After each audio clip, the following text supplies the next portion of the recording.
تم جیسوں کو مولا مجھ سے مال پہنچا سکتا ہے تو میرے سفر میں بھی وہی انتظام کرے گا. تم یہاں بھی بیابان میں اور ویرانے میں بیٹھے ہو, دیکھو آس پاس کس کا گھر ہے, کچھ نہیں ہے, لیکن تجھے رب نے کھلایا کہ نہیں کھلایا؟ انہوں نے کہا یقیناً مولا نے ہی کھلایا ہے. کہا جو تمہیں مجھ سے کھلا سکتا ہے مجھے کسی اور سے کھلا سکتا ہے؟ اس کے بعد وہ دونوں کی آنکھوں سے ایسے آنسو جاری ہوئے, دونوں نے توبہ کی, قدم پکڑ لی اور کہا معاف کریں, ہم نہ اجنبی ہیں نہ مسافر ہیں, ہم نے دھوکہ دیا ہے آپ کو, ہم ڈاکو ہیں, مال لوٹتے ہیں جو بھی یہاں سے گزرتا ہے, کبھی اسے میٹھی چپڑی باتیں کر کے اور کبھی زور زبردستی. سرکار غریب نواز نے فرمایا بس تمہارے دل میں اب رب کی محبت آ گئی ہے, توبہ کرو اور جاؤ, یہ جو مال میں نے دیا اسی سے اپنی زندگی پوری بتا لو. ان دونوں نے کہا نہیں حضور, آپ جا رہے سفر میں, یہ مال رکھ لیں. غریب نواز نے فرمایا اللہ رب العزت کی رب العالمین کی یہ شان ہے, جب وہ بندوں کو دیتا ہے تو واپس نہیں لیتا, تو بندہ بندے کو دے کر واپس مانگے یہ مولا کو پسند نہیں ہے, میرے رب کو اچھا نہیں لگے گا. اس لیے ہبہ جو ہوتا ہے وہ بخشش ہے اور بخشش دوبارہ مانگی نہیں جاتی, آپ رکھ لو اسے. غریب نواز نے واپس ایک پیسہ بھی نہیں لیا, سفر میں چل پڑے. بیچ راستہ رات کا آدھا پہر گزرا بھی نہیں تھا کہ ایک خاتون اس راستے پر اچانک وارد ہوئی اور کہنے لگی اے معین الدین حسن, آپ مسافر ہیں علم دین کے, آپ مسافر ہیں راہ خدا کے, کیا ہی اچھا ہو کہ آپ میرے گھر میں آج ایک دن مہمان نوازی کو قبول کر لیں. غریب نواز نے اس بوڑھی عورت کے گھر مہمان نوازی کو قبول کیا, کھانا کھائے, رات گزاری, صبح اٹھ کر کے چلے. وہ دونوں جو رہزن ہیں وہ غریب نواز کے مرید بھی ہیں, خلیفہ بھی ہیں. وہ کہتے ہیں ہم نے غریب نواز کو رات ایک بوڑھی عورت کیا قیام کرتے دیکھا, صبح جب وہ واپس وہاں سے چل پڑے ہم نے تھوڑی دور غریب نواز کو رخصت کیا, واپس آ کر کے دیکھا تو نہ بوڑھی ہے نہ گھر ہے, کوئی مکان نہیں. اس وقت یقین ہوا سچ فرمایا تھا معین الدین حسن نے, جو بیابانوں میں جنگلوں میں ہمیں کھلا سکتا ہے وہ معین الدین کو تنہا کیسے چھوڑ سکتا ہے. سرکار غریب نواز رضی اللہ تعالیٰ عنہ کا یہ اعلیٰ توکل, کچھ نہ ہو کر سفر پر چلنا. میرے عزیزو یہ بولنا آسان ہے, کرنا بہت بھاری ہے, بہت مشکل کام ہے.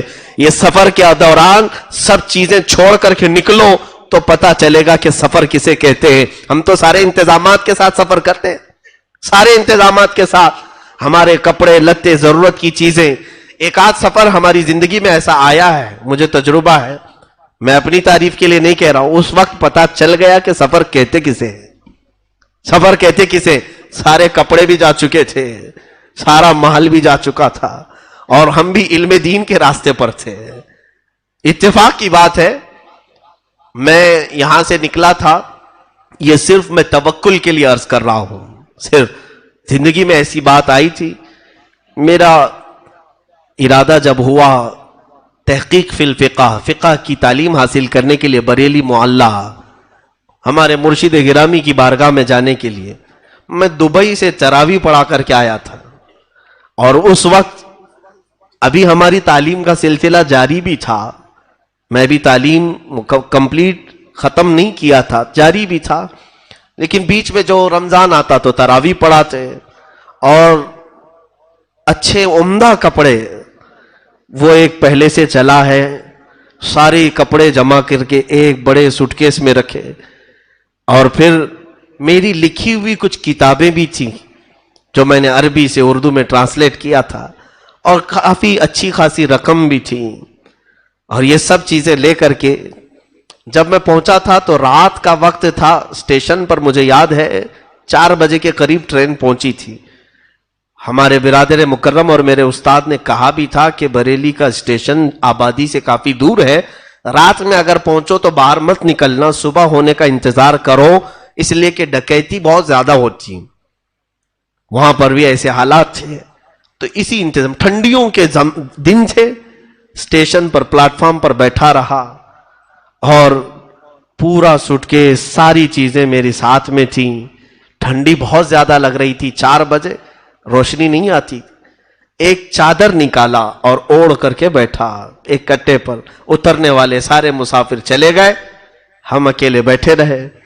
بیٹھنے کے بعد تھوڑی دیر کے بعد جو ٹھنڈی میں چادر نے گرم کیا جھپکی لگی جاتی ہے. اونگ آئی, آنکھ بند ہوئی, بیٹھے بیٹھے گھٹنوں میں سر رکھ کر کے, تھوڑی دیر کے بعد سر جھٹکا اور جھنجھلا کر کے اٹھا تو دیکھا نہ بیگ ہے نہ سوٹ کیس ہے, کچھ بھی نہیں. دیوانوں کی طرح ادھر سے ادھر دوڑتا رہا. میں بھی طالب علم تھا, اسٹوڈنٹ تھا. پورے پلیٹ فارم پر کہیں کوئی نظر نہیں آ رہا ہے. پولیس سے جا کر کے کہا, جو بیٹھے تھے ڈیوٹی پر ان کو ہم سے زیادہ اونگ لگی ہوئی تھی. ہلا کر کے جب اٹھایا تو دل نے یہی کہا کہ مجھ سے زیادہ تو یہ سو رہے ہیں, میرا بیگ یہ کیا دیکھیں گے. ویسے بھی انہوں نے مایوس کن جواب دیا اور واپس پلٹ آئے. دل کھٹا ہو گیا تھا. یہ تو ابتدا ہے, یہاں آنے میں سارا لٹ گیا. اب میرے خیال سے یہ اچھا شگون نہیں ہے. لوگ تو یہی سوچتے ہیں, پہلی راستے پر اگر کچھ ہو جائے تو سوچتے ہیں شاید اچھا راستہ نہیں ہوگا. اس وقت خیالات عجیب عجیب طرح کے آنے لگے. اب یہ سفر میں ہے, کوئی جانکار پہچان کا نہیں تھا.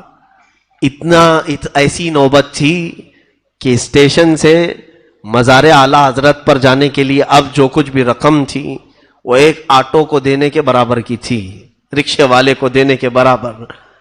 خیر ہم نے یہ سوچا کہ واپسی کا ارادہ کرتے ہیں, یہ ہمارے لیے شاید شہر راس نہیں آئے گا. واپسی کا ارادہ کر رہے تھے کہ وہاں سے واپس آ جاتے ہیں, دوسری جگہ دیکھ لیں گے, تعلیم بعد میں. سارا تو لٹ گیا, پورے کپڑے, پورا مال, میری لکھی ہوئی کتابیں, کئی طرح کی الگ خوشبوئیں, سب چلی گئی تھی. دل میں قلق ہوتا ہے. واپسی کا ارادہ کیا تو اسی وقت دل میں یہ خیال آیا, اتنی دور اتنے مقدس شہر میں آئے ہیں تو اعلیٰ حضرت کی بارگاہ میں زیارت تو کم سے کم کر لوں, فاتحہ پڑھ لوں اور اس کے بعد واپس چلا جاؤں. اب پڑھنا نہیں تھا. زیارت کے لیے صبح کی گھڑی تھی, اذان ہو چکی اور غالباً نماز ہوئی تھی. میں فجر کی نماز مسجد میں پڑھا اور مزار پاک پہ حاضری کے لیے گیا تو ایک قاری صاحب خوش الہان اچھی آواز کے وہاں گنگنا رہے تھے. اکثر ایسا ہوتا ہے مزار اعلیٰ حضرت پر اعلیٰ حضرت کی نعتیں پڑھی جاتی رہتی صبح شام. میں جس وقت حاضری کے لیے گیا تھا قاری صاحب نعت پڑھ رہے تھے, سونا جنگل رات اندھیری چھائی بدلی کالی ہے, سونے والوں جاگتے رہیو چوروں کی رکھوالی ہے, سونا پاس ہے سونا بن ہے سونا زہر ہے, اٹھ پیارے تو کہتا ہے میٹھی نیند ہے تیری متھی نرالی ہے. اور یہ سب اشعار وہ پڑھتے جا رہے ہیں. میں فاتحہ بھول گیا اور سننے لگا اور ایسا لگ رہا تھا کہ یہ نعت کہیں میرے لیے تو نہیں لکھی تھی انہوں نے. ساری چیزیں زندگی سے ایک ایک, کبھی آپ بھی سوچتے ہیں نا حضرت نے آج ہمارے لیے بیان کیا ہے. جب حالات سے کوئی چیز بات میچ ہوتی ہے تو ہر کوئی یہی خیال کرتا ہے کہ کیا کسی نے جا کر کے کہا تو نہیں ان کو آج میرے ہی گھر کا سب بتا رہے تھے. ہماری زندگی میں بھی ایسی چیز آئی. تو جب وہ نعت ختم ہوئی تو دل میں اطمینان ہوا کہ جو کچھ ہوتا ہے اللہ کی مرضی سے ہوتا ہے. دل میں ایک ڈھارس بندھی. اور اس کے بعد جو حالات ہیں وہ مجھے زیادہ ڈسکس کرنے کی ضرورت نہیں. اتنی سی بات ہے, میرا ٹیسٹ تھا, امتحان تھا, میلے کپڑے سفر کے, انہی کپڑوں میں جا کر امتحان کے لیے بیٹھا اور کسی سے کہنے کی کوئی جرت بھی نہیں تھی, ہمت بھی نہیں تھی. دوسرے دن جب رزلٹ آیا تو سب سے پہلا نام میرا تھا. تو اب سوچا کہ اب یہ سب سے پہلا نام. کئی مدارس کے طلبہ وہاں پر ٹیسٹ کے لیے آئے تھے. ہر دارالعلوم کے لوگ ٹیسٹ کے لیے آتے ہیں. کئی 100 میں سے ان کو صرف 5 لوگوں کو چننا تھا, 7 لوگوں کو چننا تھا. نام جب آیا اسی وقت مجھے بلائے ہمارے ایک استاذ گرامی, کہا کہ میلے کپڑے یہ ساری چیزیں, مجھے ایسا لگتا ہے کہ تمہارے سفر میں تمہارے ساتھ کچھ دھوکا ہوا ہے. میں نے کہا نہیں. انہوں نے خود پکڑ کر کے مجھے شہر لایا اور شہر لے جا کر کے انہوں نے کپڑے دلائے, پورا سارا سامان دلا کر خود لے کر کے آئے. استاد ان کو خود اپنی فکر ہوتی ہے, اپنے گھر بار چھوڑ کر وہ بھی پڑھانے کے لیے آئے ہوتے ہیں, لیکن انہوں نے اپنے ذاتی رقم سے یہ ساری چیزیں کی. لیکن وہ جو چند دنوں کا عرصہ گزرا اس وقت پتا چلا کہ سفر کہتے کسے ہیں. سفر اس لیے کہ حدیث پاک میں السفر کالسقر, سفر جہنم کے راستوں میں سے ایک راستہ ہے. تکلیف اس میں ہوگی, لیکن ابھی ہم بہت ساری انتظامات, بہت سارے اسباب کے ساتھ چلتے ہیں تو احساس نہیں ہوتا. اے سی میں چلتے ہیں, اور بہت شارٹ سفر ہو گیا ہے تو پتہ نہیں چل پاتا، ورنہ سفر تو سفر ہے، اور وہ بھی جب مال کچھ بھی نہ ہو۔ اور اسی سفر کے متعلق میرے آقا صلی اللہ علیہ وسلم نے فرمایا کن عابدی سبیلا فی الدنیا کأنک غریب، اے بندے تو دنیا میں مسافر کی طرح جی، ایسا جیو جیسے کہ تم مسافر ہو، اس لیے کہ مسافر بہت سامان نہیں لیتا، سب چھوڑ کر جاتا ہے۔ اور سرکار غریب نواز رضی اللہ تعالیٰ عنہ نے اس حدیث پر عمل کر کے دکھایا، عمل کر کے ایسے دکھایا کہ سب کچھ چھوڑا اور پوری زندگی سفر کی حالت میں رہے، پوری زندگی مسافر جیسا رہتا ویسی رہے۔ جو آپ نے سارا سامان بیچ دیا تھا، رقم بیچی، پھر ان کے راستے میں کون کھلاتا ہے، کسی کو کوئی فکر کرنے کی ضرورت نہیں ہوتی۔ آپ اس طرح سے بغداد مقدس جب پہنچے تو سرکار غوث پاک سے آپ کی ملاقات بھی ہوئی، اور روایات میں ہے کہ تقریباً 57 دن تک سرکار غریب نواز غوث پاک کے ساتھ ایک ہی حجرے میں بیٹھے رہے، ایک ہی حجرے میں۔ اور غوث پاک رضی اللہ تعالیٰ عنہ نے باہر نکل کر کے اپنے مریدین سے کہا اے لوگوں اسے جانتے ہو، یہ جس علاقے سے آیا ہے وہاں سب علاقے کا یہ مقتدا ہوگا۔ مقتدا کہتے ہیں لیڈر کو، راجا کو، آج بھی اسی لیے لوگ راجا کہہ رہے ہیں، اسی لیے کہتے ہیں۔ غریب نواز کو غوث پاک نے فرمایا تھا یہ جس علاقے سے آیا ہے اس علاقے کا مقتدا ہوگا، لیڈر ہوگا، اور ایسا مقتدا انہیں بنایا گیا ہے کہ زمانے گزرتے گئے لیکن وہ مقتدائی اور وہ لیڈرشپ کبھی ختم نہیں ہوتی، وہ سلطنت اور حکومت ختم نہیں ہوتی۔ سرکار غریب نواز رضی اللہ تعالیٰ عنہ وہاں سے نکل کر پھر نیشاپور پہنچے، وہاں پر کچھ لوگ آئے اور ان سے بزرگوں کے بارے میں بات چیت کر رہے تھے، تو ایک بزرگ کا نام انہوں نے لیا کہ یہاں پر ایک بزرگ ہے حاجی شریف زندانی۔ جیسے ہی نام سنا اچھل پڑے، یہ کہاں رہتے ہیں؟ کہا بس نیشاپور سے 8 میل دور ہے، لیکن ان سے ملنے سے پہلے آپ حضرت خواجہ عثمان ہارونی سے ملے۔ کہا وہ کہاں رہتے ہیں؟ کہا وہ مدینہ طیبہ میں رہتے ہیں، اس لیے کہ خواجہ شریف زندانی اب کسی کو ملتے نہیں، وہ اندر ہو چکے ہیں۔ زندانی کہتے ہیں قیدی کو، قیدی کو۔ حاجی شریف رحمت اللہ تعالی علیہ پوری زندگی اپنے آپ کو قید خانے میں رکھ دیا تھا، قید خانہ جیسا ہوتا ہے، ان کو زندانی کہتے ہیں، قیدی کی طرح رہے۔ اس لیے کہ میرے آقا نے حدیث میں فرمایا دنیا سجن للمؤمنین و جنت للکافرین، دنیا مومن کے لیے قید خانہ ہے۔ تو یہ اولیاء ایک ایک حدیث کو لیتے تھے اور اس پر عمل کر کے دکھاتے تھے، قیدی بن کر کے رہے۔ سرکار غریب نواز رضی اللہ تعالیٰ وہاں سے مدینہ طیبہ پہنچے۔ مدینہ طیبہ میں خواجہ عثمان ہارونی کا بول بالا تھا، اس وقت وہ بڑے شیخوں میں گنے جاتے تھے۔ ایک مقام پر آپ درس دے رہے تھے خواجہ عثمان ہارونی، حضرت خواجہ غریب نواز رضی اللہ تعالیٰ عنہ اس حجرے میں داخل ہوئے اور کونے میں بیٹھ گئے۔ وہاں بڑے بڑے مشائخ بیٹھے ہوئے تھے جو ان کی تربیت میں تھے۔ خواجہ عثمان ہارونی آنکھ بند کر کے وہ بیان کرتے تھے، وہ توحید پر بیان کر رہے تھے۔ اچانک آنکھ کھولی اور کہا گلستان توحید کا کوئی چمکتا ہوا ستارہ مجھے میری محفل میں دکھ رہا ہے، توحید کا کوئی علمبردار میری محفل میں مجھے نظر آ رہا ہے۔ آنکھ کھولی اور محفل سے اٹھے اور اس کونے پر جا کر غریب نواز کا ہاتھ پکڑ کر اٹھایا اور کہا مرحبا مرحبا، آؤ ہماری گدی پر بیٹھو۔ اجنبی تھے غریب نواز، انہیں پکڑ کر کے لائے۔ یہی تو ہم کہتے ہیں کہ اولیاء کاملین صرف ظاہر کو نہیں دلوں تک کو دیکھتے ہیں، ان کی نگاہیں اندر تک کو دیکھتی ہیں۔ حضرت خواجہ غریب نواز کو لایا اور اپنی گدی پر جب بٹھانا چاہے تو آپ کا جسم کانپنے لگا۔ حضرت خواجہ عثمان ہارونی نے کہا کہ میں نے جو بیان کیا ہے اس ادھورے بیان کو مکمل کرو۔ توحید پر بیان کر رہے تھے، حضرت خواجہ غریب نواز ان کے سامنے ہی کھڑے ہوئے اور باقی توحید پر جب بیان کرنے لگے۔ اللہ اکبر۔ روایت میں ہے کہ جتنے اس مجمع میں بیٹھے تھے مشائخ، سب کے سب وجد میں رب العالمین کی بارگاہ میں مہ ہو کر اپنے کپڑے پھاڑنے لگے ہیں حضرت خواجہ غریب نواز کے بیان پر۔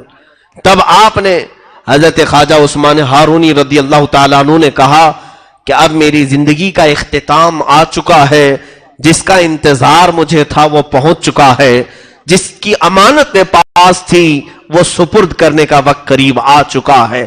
اب حضرت خواجہ غریب نواز رضی اللہ تعالیٰ عنہ کو اپنی گدی کے قریب بلاتے ہیں اور پوچھتے ہیں، بیٹا معین الدین، آسمان کی طرف دیکھو کیا دکھتا ہے؟ کہا آسمان دکھ رہا ہے۔ زمین کی طرف؟ کہا زمین دکھ رہی ہے۔ کہا جاؤ اور 1000 بار درود پڑھو، 1000 بار استغفار، 1000 بار قل هو اللہ، یہ پڑھایا اور کچھ وظیفے پڑھائے، یا قاضی الحاجات، یا شافع یا دافع البلیات، یا کافی المہمات۔ پڑھانے کے بعد غریب نواز کو پھر بلایا۔ اب اپنی انگلیاں خواجہ عثمان ہارونی نے غریب نواز کی پیشانی پر رکھا اور پوچھا اوپر دیکھو کیا دکھتا ہے؟ کہا غریب نواز نے، یا خواجہ عثمان ہارونی، مجھے عرش خدا تک دکھ رہا ہے۔ پہلا، دوسرا، تیسرا، چوتھا، پانچواں، چھٹا، ساتواں آسمان اور سدرۃ المنتہا، عرش خدا نظر آ رہا ہے۔ زمین پر دیکھو کیا دکھتا ہے؟ کہا زمین کے 7 طبق اور تحت الثری تک مجھے نظر آتا ہے، جو زمین کا سب سے نچلا حصہ ہے۔ تو اس پیر کامل نے مرید کامل کو صرف 2 انگلیوں کے درمیان سے پوری منازل طے کرا دیا۔ اور اس کے بعد ایک 4 تر کی ٹوپی ہوتی تھی سلسلہ چشتیہ میں۔ اب تو سلسلہ چشتیہ کے وہ بزرگ ہیں کہاں؟ ہوں گے، یقیناً ہوں گے، لیکن آپ مجاوروں کو سلسلہ چشتیہ کے بزرگ مت سمجھ لینا۔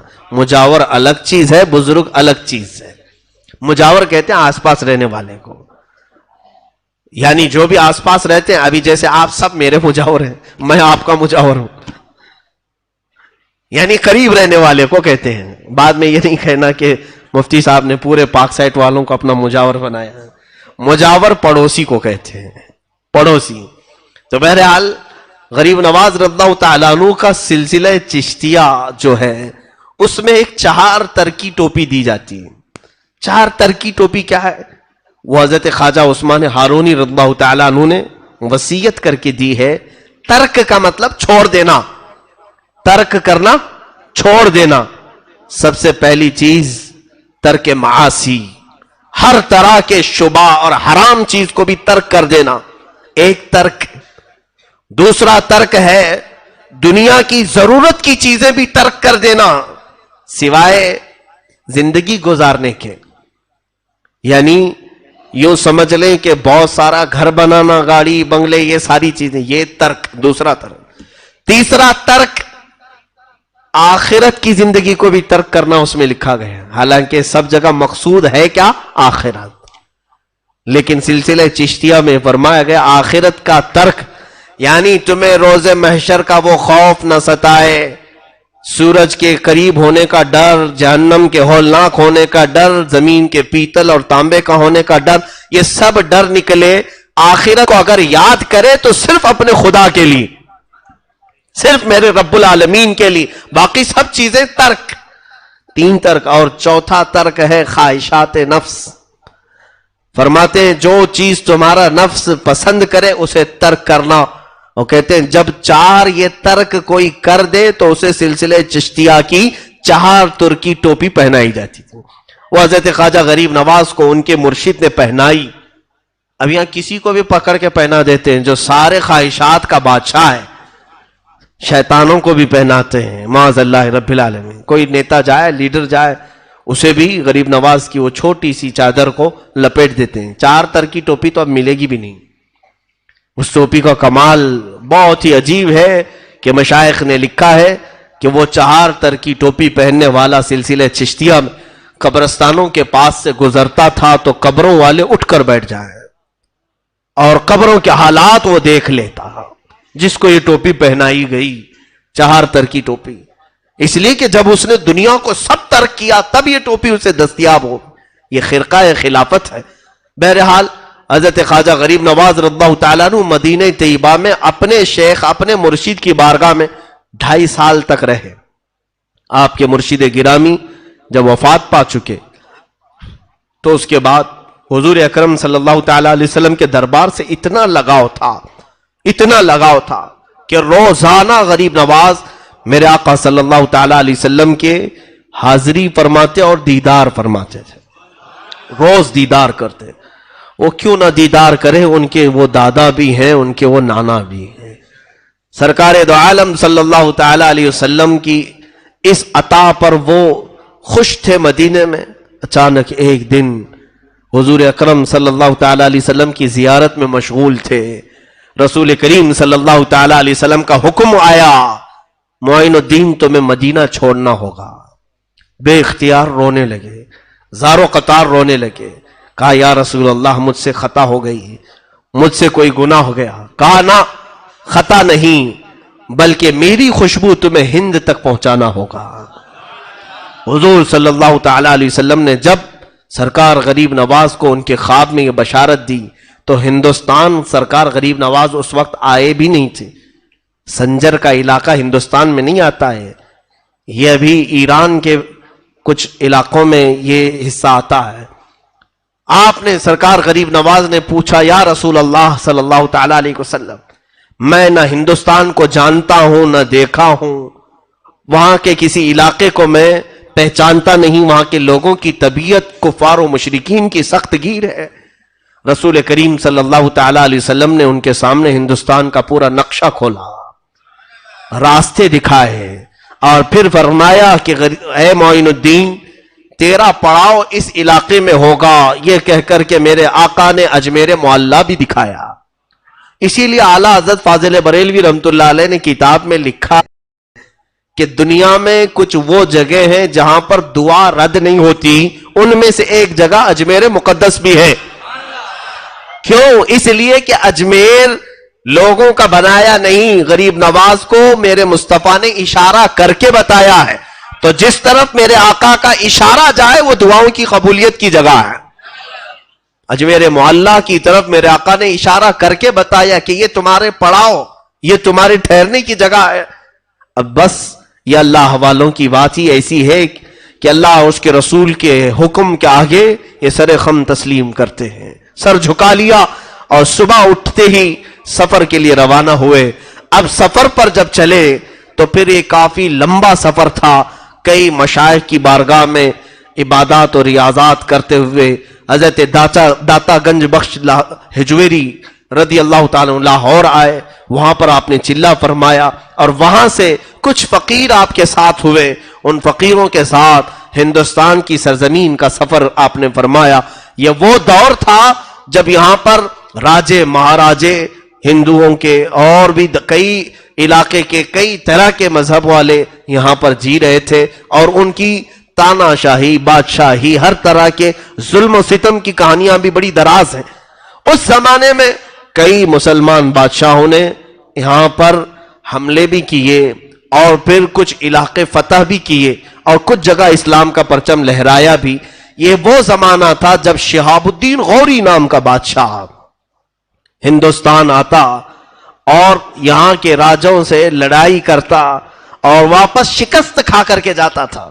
کئی حملوں میں ایک وقت یہ آیا کہ 1,00,000 کی فوج لے کر کے وہ آیا، لیکن پھر بھی شکست کھا کر ہار کر واپس جا رہا تھا، اور اس وقت دلی کی سرزمین سے وہ نکل کر کے افغانستان کی طرف جا رہا تھا شہاب الدین غوری۔ یہ وہ وقت ہے جب سرکار غریب نواز 7 یا 8 فقیروں کے ساتھ ہندوستان میں داخل ہو رہے تھے۔ وہ داخل ہو رہے تھے جب یہ فوج شکست کھا کر ادھر جا رہی ہے اور 8 فقیر ادھر آ رہے ہیں۔ بادشاہ کی نظر پڑی فقیروں پر، درویشوں پر، روک لیا اپنی فوج کو، کہا انہیں لے آؤ، چہرے سے یہ مسلمان لگتے ہیں، اللہ والے دکھتے ہیں، بلا لاؤ۔ بلایا لایا گیا بادشاہ کے سامنے، حضرت خواجہ غریب نواز رضی اللہ تعالیٰ عنہ اور چند فقیر تھے۔ پوچھا کہاں کا ارادہ ہے، کہاں چلے ہو؟ حضرت غریب نواز نے آنکھیں نیچے جھکائی اور فرمایا ہندوستان فتح کرنے جا رہا ہوں۔ ظاہر سی بات ہے کوئی ایسی بات کہے اور ہاتھ میں کچھ بھی نہیں، سامنے والا تو ظاہری اسباب کو ہی دیکھتا ہے۔ بادشاہ زوردار کہا لگا کر کے فوجیوں سے کہا دیوانہ آ گیا، دیوانہ آ گیا۔ کہا کہ کہاں چلے ہو ہندوستان فتح کرنے؟ یہ دیکھو میرے پیچھے 1,00,000 کی فوج ہے، اتنے ہاتھی گھوڑے ساز و سامان ہتھیار یہ سب لے کر کئی بار میں نے حملے کیے۔ وہاں کی حکومتیں، وہاں کے راجے، وہاں کے مہاراجے بہت سخت گیر ہیں، شکست ہمیں ہر بار دوچار ہمیں ہر بار شکست کا سامنا کرنا پڑا، اور تم 8 فقیر مل کر کے کہہ رہے ہو ہندوستان فتح کرنے چلے۔ حضرت خواجہ غریب نواز رضی اللہ تعالیٰ عنہ نے اس کی سخت باتوں کا کوئی نوٹس نہیں لیا، اور اپنے فقیروں کو ہاتھ میں پکڑا اور کہا چلو چلو چلتے ہیں، اور پھر کہا اے بادشاہ غوری شہاب الدین، فرق تجھ میں اور مجھ میں یہ ہے کہ تو جب بھی جاتا ہے اسی فوج کے بھروسے پہ جاتا ہے، اور معین الدین صرف اللہ کے بھروسے پہ جا رہا ہے۔ میرا رب وہ سب سے بڑا بادشاہ ہے، اور جب وہ چاہے کسی کے قدم کو کہیں پر بھی جما دے۔ اور وہ الفاظ تاریخی تھے، آج بھی وہ الفاظ کی گونج ہر جگہ نظر آتی ہے۔ اسی معین الدین چشتی نے کہا تھا میں اللہ اور اس کے رسول کے بھروسے پر آیا ہوں، وہ بھروسہ اتنا کامل تھا کہ کوئی کچھ بھی میرے غریب نواز کا بگاڑ نہیں سکا، ہر طرح کی کوششیں ہوئی بھی، لیکن آپ کے قدم کو کوئی ذرا برابر ڈگمگا بھی نہیں سکا۔ عزیزان گرامی، یہ توکل غریب نواز کی زندگی سے ملتا ہے کہ ہمیں بھی یہ چاہیے کہ زندگی کے کام و کاج اللہ کے بھروسے پر کرو، رب تعالیٰ کی ذات پر چھوڑو۔ کوئی کیا بگاڑے گا، کسی کی کیا مجال ہے، کیا حیثیت ہے؟ ظاہری طور پر کوئی اگر کچھ تکلیفیں پہنچائے تو یہ ہمارے آزمائشوں کا دور ہوتا ہے۔ رب تبارک و تعالیٰ جب کسی کو مقام دیتا ہے تو پہلے اسے آزمائش سے گزارتا ہے، امتحانات سے گزارتا ہے۔ حضرت خواجہ غریب نواز رضی اللہ تعالیٰ عنہ کی سیرت پر بہت ساری باتیں ہیں، لیکن میں آج مختصر سے آپ کو گھیر دوں۔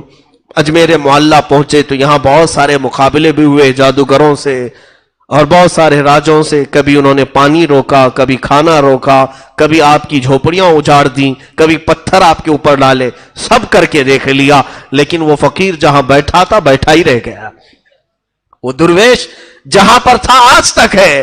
یہ لوگوں کو ان سے بھی سبق لینا چاہیے، 5 سال کے بعد جو بار بار ہاتھ دے کر کے ووٹ مانگنے آتے ہیں، بھیک مانگنے آتے ہیں، کچھ بھی دکھا دکھا کر کے۔ ابھی تک تو لوگ کرنٹ کی بات کرتے ہیں، ہم کرنٹ دیں گے آپ کو، یعنی پبلک سمجھتی نہیں ہے کرنٹ دیں گے کا مطلب ہے شاک دیں گے، یعنی وائر لگا دیں گے، تم اوپر سے نیچے ہل جاؤ گے۔ دیہاتوں والے بہت سارے بیچارے خوش ہو جاتے ہیں، ارے اس بار کی حکومت آ رہی ہے، وہ کہہ رہی ہے 24 گھنٹہ کرنٹ دے گی، 24 گھنٹہ کرنٹ دے گی۔ انہیں پتا نہیں ہے بیچاروں کو یہ کرنٹ کون سا دینے والے ہیں، پوری باڈی پر کرنٹ لگائیں گے، اور اتنا ہلو گے کہ 5 سال تک ہلتے ہی رہو، اور پھر کرنٹ دیں گے ابھی چند مہینوں کے بعد۔ ہاں دیکھنا، الیکشن کے مدوں میں یہی ہوتا ہے، ہم آپ کو بجلی دیں گے، کرنٹ دیں گے، پانی دیں گے، یہی سب۔ یہ بہت پرانے وعدے ہو گئے، کچھ نیا لانا چاہیے، اور شاید اس بار کی جنریشن ان کو ووٹ دے گی یہ کہنے پر کہ ہم آپ کو آئی فون دیں گے۔ ہو سکتا ہے یہ بھی مدعے آئے ہیں، لیکن میرے سرکار غریب نواز نے کسی کے سامنے کوئی ایسی بڑی بات کہہ کر کے حکومت مانگی نہیں، کبھی کسی پر ظلم کر کے یا کسی کو مار کر کے اپنا تخت بچھایا نہیں یا اپنی کرسی بٹھائی نہیں۔ یہ تو رب ذوالجلال نے انہیں بٹھایا ہے کہ کوئی ہلا نہیں سکا کرسی، اور چاہے کوئی بھی آئے، لیکن وہ سر جھکا کر آج بھی اس بادشاہ اعظم کے دربار میں پہنچتا ہے۔ انگریزوں میں جب یہاں 200 سال تک تھے، ایک بڑا مشہور رائٹر ہے، انگریز تاریخ لکھتا ہے، وہ واپس انگلینڈ جا کر کے ایک کتاب لکھا ہے اور کہا ہے ہندوستان میں بہت عجیب و غریب چیزیں میں نے دیکھا ہے، تاج محل ہے، فلاں محل ہے، اور بھی بہت ساری چیزیں، لیکن ایک بہت انہونی بات مجھے نظر آئی۔ اس تاریخ میں وہ لکھتا ہے کہ راجستھان کا علاقہ اور اجمیر ایک شہر ہے، وہاں پر ایک قبر بنی ہے اور وہ سب پر حکومت کر رہی ہے۔ اس انگریز نے لکھا ہے کہ ہم نے زندوں کو حکومت کرتے ہوئے دیکھا ہے، لیکن ہندوستان میں ایک قبر حکومت کر رہی ہے۔ اس کی نظر میں قبر ہے، لیکن ہماری نظر میں وہی جنت الفردوس ہے۔ یقیناً وہ اعلیٰ مقام پر پہنچے ہوئے ہیں جنت الفردوس میں۔ عزیزان گرامی، سرکار غریب نواز رضی اللہ تعالیٰ عنہ کی حکومت جو دلوں پر قائم ہے، ہم میں سے کون انہیں دیکھا ہے، ہمارے باپ داداؤں میں سے کون انہیں دیکھا ہے، لیکن نام آتے ہی کیسے محبت سے ہم جھوم جاتے ہیں، کیسے ادب ہمارے اندر آتا ہے۔ اس بات کو یاد رکھنا کہ محبتیں دلوں میں ڈالنا انسانوں کا کام نہیں، یہ رب العالمین کا کام ہے۔ اللہ رب العزت کسی کو زندہ رکھنا چاہے، صدیاں گزر جائیں گی لیکن اس کا نام باقی رکھے گا، اور کسی کو مارنا چاہے، کل مرا ہے آج بھول جاؤ گے، سال نہیں بیتے گا کہ اس کی قبر کی تختی بجھ جائے گی۔ لوگ گزرنے والے اب فاتحہ پڑھنے والے بھی نہیں رہ جائیں گے. جب کسی کو مولا بھلانا چاہے ایسے بھلا دے گا. کیا ہندوستان کی تاریخ میں ایسے بڑے بڑے بادشاہ نہیں آئے؟ میں سب کی بات کر رہا ہوں، چاہے وہ کافر ہو چاہے مسلمان ہو. جنہوں نے نفع کا کام کیا انہیں اللہ نے ہمیشہ باقی رکھا، اور جنہوں نے تکلیف پہنچائی اور کچرے کا کام کیا ہے انہیں اللہ تعالیٰ نے ذلیل کیا اور برباد کیا. کچھ لوگوں کے نام اگر برائی سے آج لیے بھی جاتے ہیں تو اس لیے کہ لوگوں کو عبرت ہو جائے کہ تم ایسے نہ بنو. عزیزان گرامی وقار، سرکار غریب نواز رضی اللہ تعالیٰ عنہ کی شان کریمانہ اور ایسی کہ بابا فرید الدین گنج شکر فرماتے ہیں میں نے تقریباً 20 سال غریب نواز کو دیکھا، ایک بار بھی آپ کو غصہ آتے ہوئے نہیں دیکھا، کبھی غصے میں کسی کو بات کرتے نہیں دیکھا. جب کبھی کوئی آتا، حتیٰ کہ آپ کی مجلس میں ایک مرتبہ ایک آدمی قتل کرنے کے ارادے سے چھری اندر لے کر کے آیا ہے، زہر میں اچھی طرح سے بجھا کر کے، اور محفل میں بیٹھے اور لوگ اٹھتے گئے، اسے اچھا موقع تھا. سرکار غریب نواز نے اپنا چہرہ اٹھایا اور اس کی طرف دیکھ کر کہا میاں جس کام کے لیے آئے وہ کام پورا کر لو، آپ جس کام کے لیے آئے وہ پورا کر لو. اس کے ہاتھ پیر کانپنے لگے. یہ کشف تھا سرکار غریب نواز کا جو دل کی حالت کو جان لیا. کہا اٹھو، جس کام کے لیے تم آئے وہ پورا کر لو. اٹھا تو چھری گر گئی، کانپنے لگا، اور حضرت غریب نواز نے اٹھایا اور چھری دیا اور کہا میں تمہارے ساتھ سخت لہجے میں بات نہیں کر سکتا، کہیں تمہارا دل ٹوٹ نہ جائے. اور یہی وہ محبت کے جملے تھے جو اس کا دل پگھلا گئے، اور ایسا مرید ہوا کہ زندگی بھر غریب نواز کے ساتھ رہا، اور آپ نے اسے حج بھی بھیجا، اور حج کے دوران اس کا انتقال ہوا، مکہ مکرمہ میں اس کے دفن بھی ہوا. جس نے قتل کے ارادہ کیا، یعنی سچ بتاؤ کہ غریب نواز کی سیرت سننے کے بعد میرے آقا کی یاد آتی ہے نہیں؟ رسول کریم صلی اللہ علیہ وسلم بچپن کا حال ہے. بچپن میں چھوٹے سی عمر میں سرکار غریب نواز رضی اللہ تعالیٰ عنہ کے والدین بہت اچھے خوشحال گھرانے میں تھے. جب آپ عیدگاہ جا رہے تھے تو ایک بچے کو دیکھا جو پھٹے پرانے کپڑوں میں رو رہا تھا عیدگاہ میں. غریب نواز رضی اللہ تعالیٰ عنہ نے اس کا ہاتھ پکڑا اور پھر کیا بات کی، کہا کہ دیکھو آج عید ہے، ایسا کرتے ہیں آدھا آدھا کر لیتے ہیں، آدھے میرے کپڑے تم لے لو، آدھے تمہارے کپڑے مجھے دے دو. اپنے آدھے کپڑے اسے دے دیے، جبہ اسے دیا، نیچے کی تہبند یا جو بھی رہی وہ آپ نے عمدہ قسم کی پہنی، اور پھٹا ہوا اس کا کپڑا اپنے زیب تین کر لیا اور اپنا اس کو دیا، اور کہا یوں مت سمجھنا کہ میں سب دے دیا، آدھا تیرا آدھا میرا، دونوں ہم برابر برابر ہیں. یہ بچپنے کے حالت میں غریب نواز، اسی لیے غریب نوازی جو ہے آپ کی پیدائشی تھی. اور یہاں پر حال یہ تھا سرکار غریب نواز رضی اللہ تعالیٰ عنہ کے دربار عالی جاہ میں جب کبھی کوئی ضرورت مند آیا تو کبھی آپ نے اسے نہ نہیں کہا. آپ کے لنگر خانے میں پکانے والا جو باورچی ہے وہ بھی اللہ کے ولی تھے. وہ کہتے ہیں جب جب لنگر خانے میں مال کی ضرورت ہوتی میں آتا حضور غریب نواز کے پاس پیسہ مانگنے کے لیے، آپ مصلح اٹھاتے اور کہتے کہ جو ضرورت ہو لے لو. کبھی غریب نواز نہ مصلح کے نیچے دیکھتے تھے اور نہ کبھی میرے ہاتھ کی طرف کہ کتنا لیا ہے. میں ان کے مصلح کے نیچے سے جتنا مال ملتا تھا سب لیتا، اور ضرورت کے بھر میں لنگر خانے میں چیزیں لاتا. پوری زندگی گزری، کبھی نہ لنگر خانے میں مجھے کوئی چیز لانے میں کمی نہیں ہوئی، اور کبھی سرکار غریب نواز نے مجھ سے سوال نہیں کیا، مجھ سے حساب بھی نہیں لیا. وہ عطائیں تھی آپ کی، اس طرح کی عطائیں. جمال تو ایسا، اللہ اکبر، عطا کرنے پر آئیں تو ایسے عطا کریں کہ سرکار غریب نواز رضی اللہ تعالیٰ عنہ کے مزار اقدس کے باہر حضرت علامہ ارشد القادری رحمۃ اللہ علیہ نے واقعہ نقل فرمایا ہے، اور بڑا دل کو ہلا دینے والا واقعہ ہے. فرماتے ہیں کہ آپ کے دربار کے سامنے بھی ایک ولی تھے. اولیاء میں دو کیٹیگریاں ہیں، کچھ اولیاء جمالی ہوتے ہیں، کچھ جلالی ہوتے ہیں. کچھ کی مزاج میں شدت ہے، کچھ کی مزاج میں نرمی ہے. حضرت غریب نواز رضی اللہ تعالیٰ عنہ کے دروازے کے باہر آج بھی ایک مزار تھا. وہ ایک بہت بڑے ولی کامل تھے سلسلہ چشتیہ کے، ان کی بھی قبر وہاں پر تھی. ان کی بھی قبر، ظاہر سی بات ہے ہر کوئی اپنے پیر کے آس پاس دفن ہونے کو پسند کرتا ہے، وہ ولی بھی وہیں دفن تھے۔ ایک زمانے میں ایک خاتون غریب نواز کی بارگاہ میں منتیں کر کر کے، دعائیں کر کر کے ایک بچہ مانگی تھی، بچے کی ولادت ہوئی۔ اللہ ہی دیتا ہے، دربار اولیاء سے دیتا ہے، رب تعالیٰ ان کی باتوں کو پسند فرماتا ہے۔ اور وہ عورت اپنے بچے، 1 سال کے بچے کو لے کر کے آئی تھی شکرانے کے لیے اجمیر معلیٰ میں، غریب نواز سرکار کے دربار میں، لیکن وہ باہر ہی ابھی بیٹھی تھی۔ جو ولی کامل غریب نواز کے سلسلے میں تھے، ان کا نام میں ذکر نہیں کر رہا ہوں، وہ باہر جہاں ان کی قبر تھی وہاں وہ عورت بیٹھی تھی، ان کی قبر کے پاس بچے نے پیشاب کر دیا۔ بچہ بچہ ہوتا ہے، اب جب پیشاب قبر پر بہنے لگا تو اچانک قبر سے ایک ایسا اچھال آیا کہ بچہ ہوا میں اڑا، نیچے گرا اور سر پھٹ گیا۔ اسی وقت بچے کی آہیں نکلی اور سانس بند ہو گئی، بچے کے دل کی دھڑکنیں بند۔ وہ عورت بے ساختہ پکارنے لگی، بڑی منتوں کے ساتھ ایک بچہ ملا تھا، بچے نے جو غلطی کی لیکن یہ بچہ یہی مر گیا اجمیر۔ وہ رونے لگی سرکار غریب نواز کے دربار، یہ وفات کے بعد کی بات بتا رہا ہوں، بہت رو کر کے کہنے لگی کہ جب آپ کے ہی دربار سے بھیک مانگ کر میں گئی تھی تو اللہ نے مجھے بیٹا عطا کیا، اور اگر یہ واپس ہی جانا تھا تو پھر یہ بچہ آیا کیوں جو میری آنکھوں کو اتنے دن ٹھنڈک پہنچایا، میں کیسے صبر کروں گی، کیسے برداشت کروں گی۔ یہ کہتے کہتے وہ تھک ہار کر کے غریب نواز سرکار کی چوکھٹ پر گر گئی۔ تو اس کے بعد اچانک فقیروں میں آواز آئی، بچہ حرکت کر رہا ہے، بچہ حرکت کر رہا ہے۔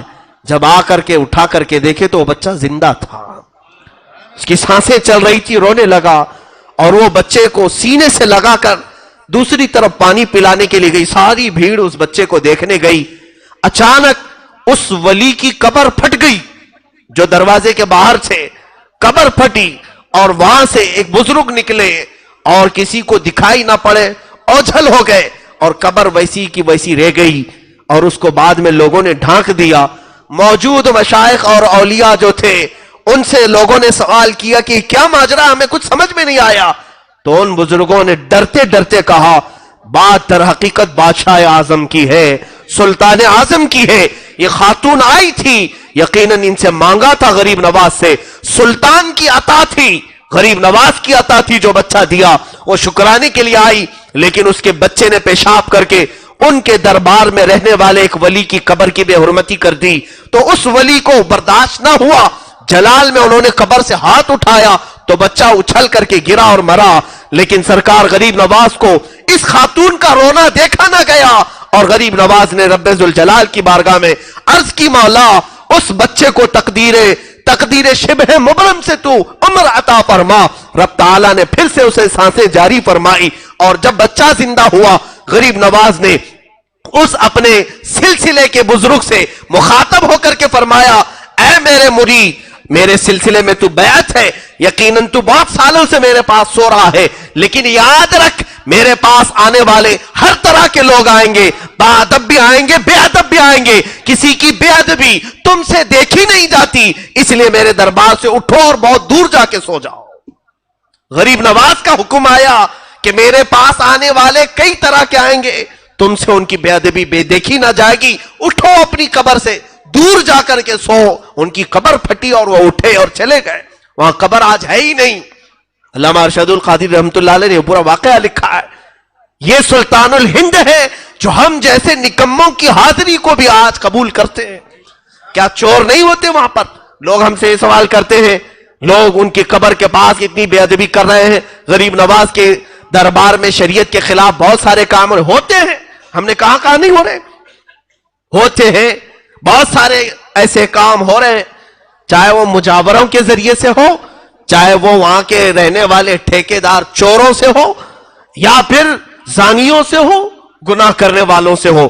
یقیناً اللہ رب العزت جب بندوں پر مہربان ہے تو اس کے اولیاء بھی اللہ کے بندوں پر ویسے ہی مہربان ہوتے ہیں۔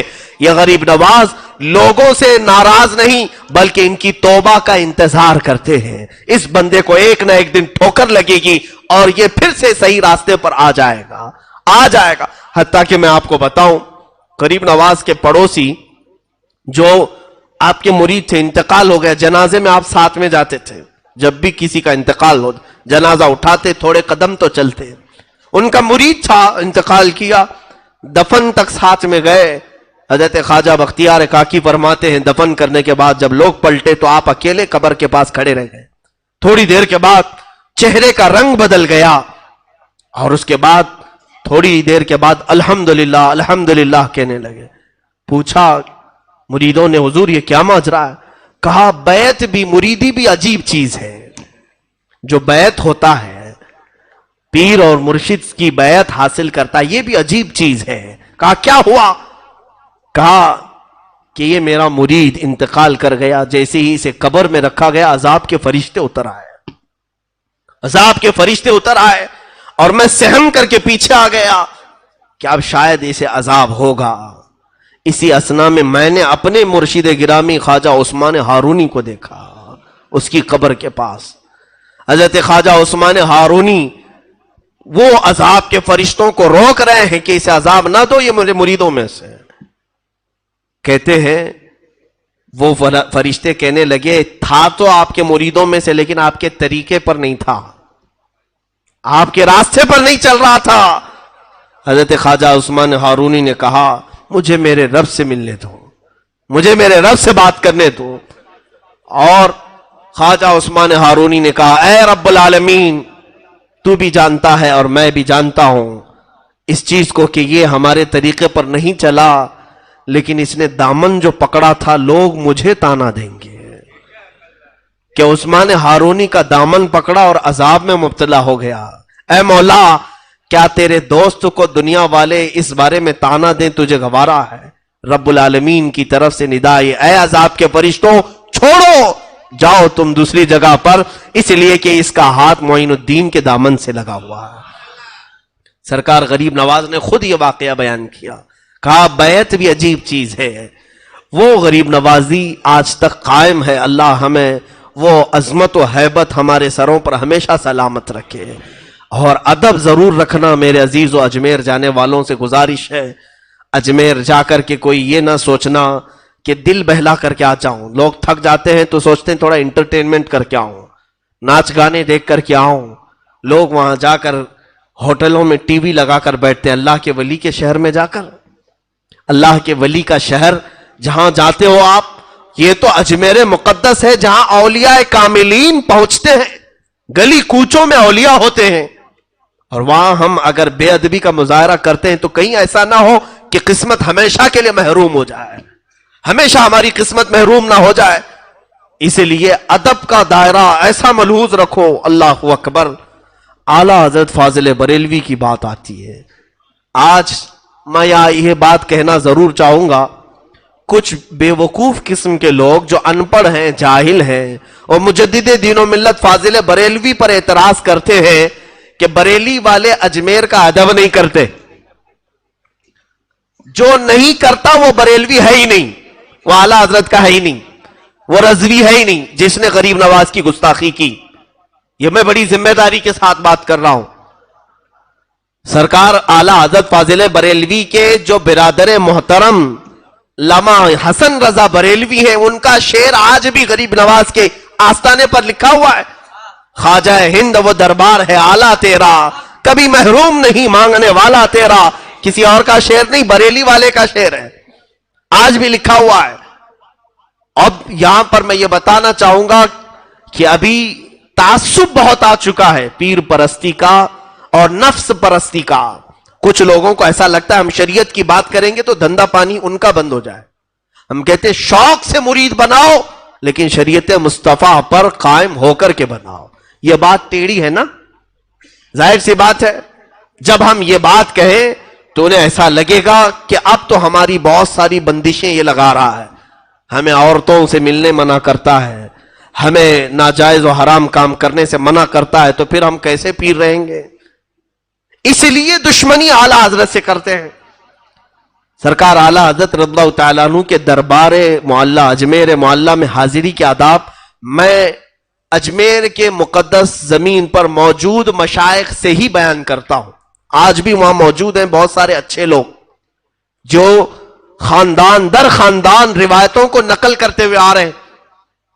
اعلیٰ حضرت جب اجمیر پاک جاتے تھے حاضری کے لیے تو جو مزار پاک کا احاطہ ہے جہاں بھیڑ لگا کر کے مزار پر اچھل کود کرتے ہیں لوگ، اعلیٰ حضرت چوکھٹ کے باہر کھڑے ہوتے تھے، اندر بھی نہیں جاتے تھے. مجاورین اس وقت کے جو جانتے تھے پہچانتے تھے، راستہ چھوڑ دیا اور کہا آئیے مولانا احمد رضا خان بریلی سے آپ آئیں، آپ کے علم کا بڑا شعرا سنتے ہیں، آپ اندر آئیے، حاضری دیجئے. اعلیٰ حضرت یوں زبان سے انگلی سے اشارہ کر خاموش کرواتے، خاموش ہو جاؤ. اور کیا لفظ کہتے تھے جانتے ہیں؟ اعلیٰ حضرت یہ فرماتے کہ کتے کا کام دروازے پر رہنا ہوتا ہے، کتا مالکوں کے گھر کے اندر نہیں جاتا. اعلیٰ حضرت نے یہی الفاظ غوث پاک کے دربار کے لیے استعمال کیے، تجھ سے در در سے سگ اور سگ سے ہے مجھ کو نسبت. اور اجمیر معلیٰ میں حاضری دیتے تو کہتے کتا اندر جاتا نہیں ہے. میرے عزیزو، ہماری یہ زبان نہیں ہے جو اعلیٰ حضرت کے لیے ہم یہ الفاظ استعمال کریں، لیکن مجدد دین و ملت نے اپنی عاجزی میں یہ لفظ استعمال فرمایا، عاجزی میں، کہ ہم گداگر ہیں، فقیر ہیں، اور فقیر دروازے کے باہر ہی رہتا ہے، اندر جانے کا اسے کیا حق پہنچتا ہے. یہ ادب رکھنے والے مجدد دین و ملت پر آج کل کے وہ چور لوگ جو جیب کترتے ہیں وہ اعتراض کر رہے ہیں. عورتوں کو اندر کر کے پیسے نوچ لے اور ان کا مال حرام طریقے سے کھا لے، وہ اس شان والے مجدد پر اعتراض کرے. بہت افسوس کی بات ہے. پڑھو، علم حاصل کرو، جہالت سے توبہ کرو، اور تمہیں پتا چل جائے گا کہ اولیاء کا ادب کیسے کرتے تھے. آج تمہیں خود بھی ادب سیکھنا ہو تو ان اولیاء کو دیکھو کہ یہ کیسے ادب کرتے ہیں. بہرحال سرکار غریب نواز رضی اللہ تعالیٰ عنہ کا آخری وقت تھا. پہلی رجب سے آپ اپنے اس حجرے میں بند ہو گئے جس میں آج آپ آرام فرمائیں. جہاں پر آپ کی قبر ہے یہی آپ کا گھر تھا، یہی آپ کی جھونپڑی تھی جس پر گنبد بنا ہے. یہ حجرے کے دروازے آپ نے بند کر لیے. پہلی رجب کو جو گئے، دوسری میں باہر نہیں، تیسری میں باہر نہیں، چوتھی میں نہیں، پانچویں میں نہیں، 6 رجب تک دروازہ نہیں کھلا. نہ کوئی پانی باہر سے گیا ہے، نہ کوئی کھانا باہر سے گیا ہے. مریدین انتظار میں تھے کہ شیخ اب نکلیں گے کہ اب تب نکلیں گے. 6 رجب تک ذکر اللہ کی آواز آتی تھی جو سرکار غریب نواز رضی اللہ تعالیٰ عنہ کا خاص ذکر تھا. لیکن اچانک 6 رجب المرجب کی دوپہر کے وقت، ظہر کا وقت تھا، ذکر کی آواز بند ہو گئی. ذکر کی آواز بند ہوئی تو موجود جو آپ کے مریدین متوسلین تھے، دروازہ توڑ کر جب وہ اندر گئے تو دیکھا ایک چارپائی پر آپ نہایت ہی آرام سے سوئے ہیں. آپ کی پیشانی سے پانی کے قطرے ٹپک رہے ہیں اور جسم ایسا لگتا تھا جیسے کوئی غسل دے کر کے سلایا ہے. بہت ہی نفیس اور عمدہ خوشبو اس چارپائی سے آ رہی ہے. اور جو موجود بزرگ ہیں وہ فرماتے ہیں جیسے ہی ہم نے غریب نواز کو پیشانی پر بوسہ دینے کا ارادہ کیا، آپ کی پیشانی پر واضح طریقے سے یہ لکھا ہوا دیکھا، ھذا حبیب اللہ مات فی حب اللہ. یہ اللہ کا حبیب ہے، اللہ کی محبت میں چلا گیا. یہ جملہ آج بھی دربار غریب نواز کی چوکھٹ پہ لکھا ہوا ہے.